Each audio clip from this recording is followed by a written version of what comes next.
Muito boa tarde, sejam muito bem-vindas à nossa primeira aula, onde a gente vai falar um pouco sobre o plano de tratamento. Muitas pessoas não sabem o que é o plano de tratamento, muitas pessoas nem ouviram falar.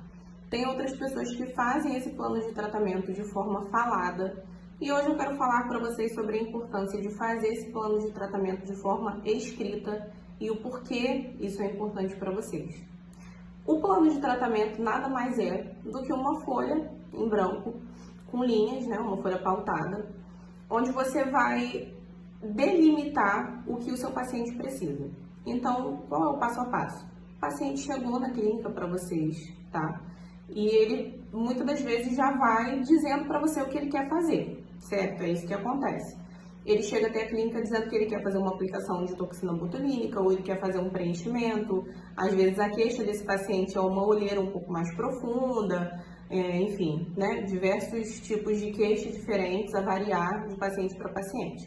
E você, como profissional, com a sua experiência, com as técnicas que você tem, você vai olhar para a face do seu paciente e às vezes o que ele precisa não é o que ele quer fazer, correto? Então, o que para mim separa um profissional mediano de um bom profissional é o profissional que sabe dizer ao seu paciente que nem sempre o que ele quer é o que é indicado para ele. Então, às vezes ele diz para você que ele quer um procedimento, mas você avalia que o que de fato ele precisa, o que vai solucionar a queixa dele é outro procedimento ou mais de um procedimento conjugado, né? Ou um plano de tratamento. Então, o que você vai fazer? Pegou a fichinha do plano de tratamento. Na consulta de avaliação, você vai dizer ao paciente tudo aquilo que ele precisa. Ah, olha só, antes de você fazer o que você quer fazer, ou o que eu indico para você, você precisa fazer uma sessão de bioestimulador, ou 2 sessões de bioestimulador, você precisa aplicar ativos, a depender do que o paciente quer, né? Então, ali você vai traçar tudo que ele precisa, e você vai avaliar se ele tem, primeiro, condições financeiras de fazer o que você está indicando e se ele também tem vontade de fazer, porque às vezes o paciente ele acha que sabe mais do que o profissional, isso acontece muito, tá? Então, assim, isso já serve até mesmo para você avaliar se aquele paciente é para você ou não, se ele vai te trazer problemas ou não. Fez o plano de tratamento, anotou ali no plano de tratamento tudo que esse paciente precisa, a julgar pela sua consulta, pela sua avaliação, viu se o paciente vai se propor a fazer ou não, e se o paciente concordar e confiar em você, porque isso é algo a se partir daí, tá? O seu paciente precisa ter confiança em você, que é o profissional que ele está contratando. E muitos problemas que acontecem decorrem de falta de confiança do paciente no profissional que ele está contratando. Porque quando o paciente não tem confiança em você, a primeira intercorrência que tiver, esse paciente vai querer te responsabilizar. Eu já vi pacientes querendo responsabilizar profissionais por conta de hematoma, por conta de inchaço. Então, essas questões a gente também vai falar mais à frente sobre investigação clínica, sobre ficha de anamnese, mas hoje eu quero limitar o assunto com vocês ao plano de tratamento. Então, fechou. Anotou tudo, viu se o paciente está disposto, ele vai dar continuidade, vai começar com o plano de tratamento. Assim que ele começar com o primeiro procedimento, você vai sempre anotar ao lado da ficha de tratamento o ok, que aquele procedimento já foi realizado, você vai pegar a assinatura dele. Claro, depois também, de a cada procedimento, você preencher o contrato de prestação de serviços, onde vai dizer regras, enfim, questão de desistência, de cancelamento, isso já é em outro documento, tá? Mas no plano de tratamento, vocês precisam pegar o ok desse paciente a cada procedimento dali que ele for fazendo. E por que é importante vocês traçarem um plano de tratamento, tá? Imaginem a seguinte situação. O paciente chegou até você e ele narrou para você que ele quer fazer um procedimento específico e somente puramente esse procedimento que ele quer fazer, você faz.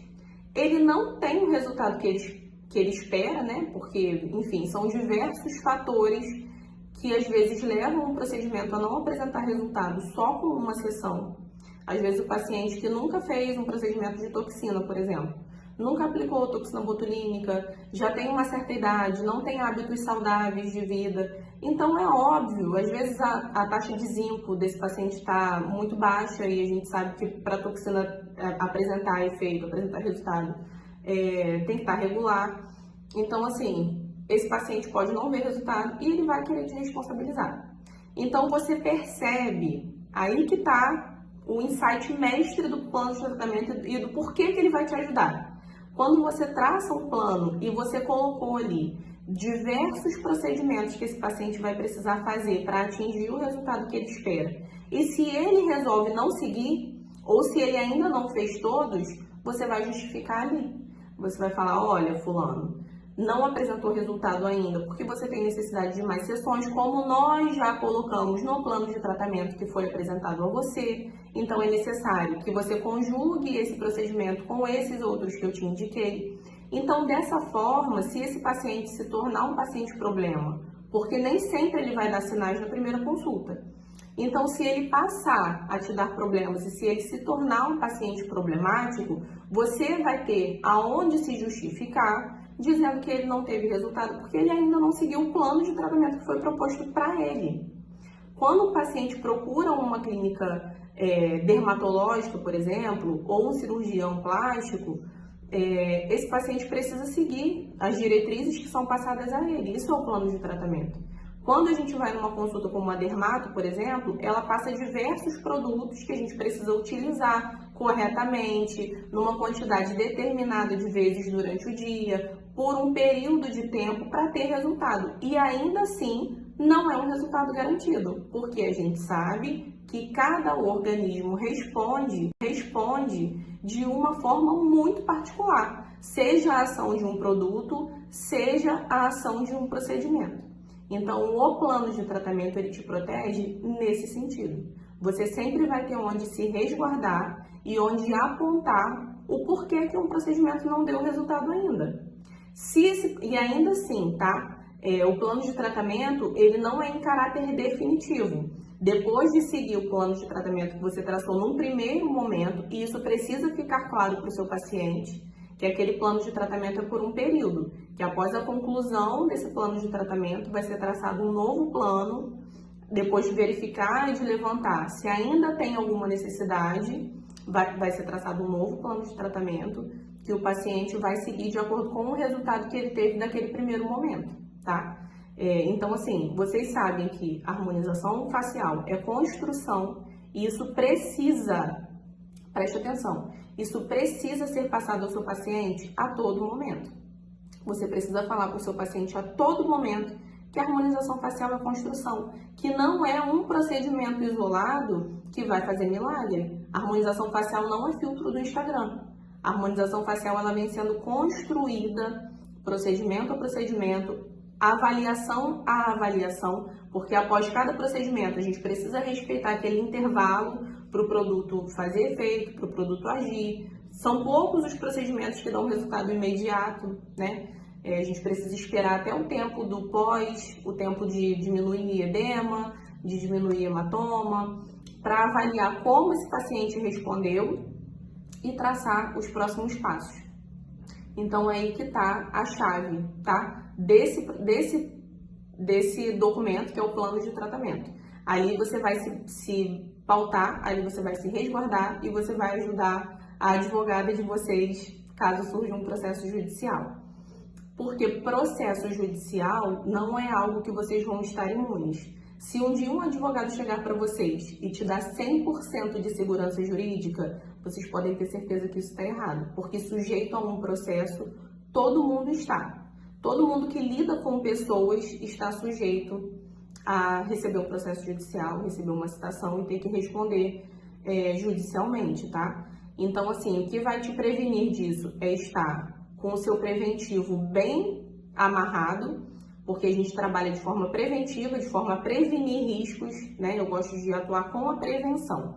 Então, quando você presta um bom trabalho, quando você tem a sua parte documental muito bem amarrada Isso diminui as chances, primeiro, de você receber um processo judicial, quando você consegue dosar a expectativa, quando você tem uma documentação bem elaborada, quando você atende bem o seu paciente, isso diminui muito os riscos de você receber um processo, tá?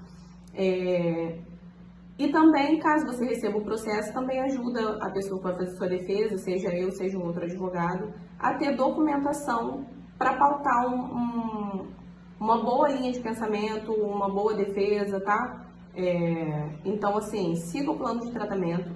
Muita gente não gosta de fazer, muita gente prioriza a venda em primeiro lugar, então faz o que o paciente quer. Se o paciente chega dizendo que quer a toxina, faz a toxina e ponto, libera o paciente. Mas pensem sempre que o melhor é você ter essa consciência a longo prazo, tá? Eu vou deixar aqui para vocês, vou tentar colocar no corpo do vídeo o modelo do plano de tratamento, mas eu também vou ver se eu envio aqui no grupo para vocês verem como ele para vocês terem uma ideia, porque às vezes eu falando assim, você pode ficar um pouco perdida, tá? Então eu vou enviar para vocês um modelo de como esse plano de tratamento, a ficha, né, como ela e vocês já sabem como elaborar, tá? Isso vai da análise clínica, isso vai da conversa com o paciente, você vai levantar quais são os hábitos dele, você vai ver se é uma pessoa que está acostumada a fazer exercício físico, se não está, se ela tem uma vida ativa, se ela não tem. E a partir disso, a partir da investigação clínica, que é a ficha de anamnese, vocês vão conseguir elaborar um plano de tratamento mais detalhado, tá? Então a aula de hoje é essa. Eu espero que tenha auxiliado vocês, eu espero que vocês sigam as recomendações, porque tem muito profissional que não gosta, tem muito profissional que não segue, que acha que não é necessário, mas quando um problema acontece, uma das primeiras coisas que eu peço é para ver o plano de tratamento, eu pergunto, tá? Porque isso é uma queixa máxima, assim, de paciente, dizer que não viu o resultado, e com a falta de resultado, com essa alegação de falta de resultado, a gente já é padrão, já é de praxe. Mas seguiu o plano de tratamento? Fez todos os procedimentos que o profissional indicou? Ah, não, só fiz um. Então, realmente, ver resultado com um procedimento é um pouco complicado. Então, daí a importância de você ter isso documentado e assinado, tá? O mais importante é isso, é a cereja do bolo. Você precisa pegar a assinatura sempre. Não adianta o que é falado. O que é falado, para efeito legal, não tem validade nenhuma, tá? Porque a primeira coisa que o juiz pede para ver é a ciência do paciente. Se o paciente teve conhecimento, se ele assinou, o que atesta essa ciência é a assinatura, tá, pessoal? Então, sigam a recomendação, levem isso para a vida e quem já atua, passa a atuar com o plano de tratamento, tá? Até a próxima aula!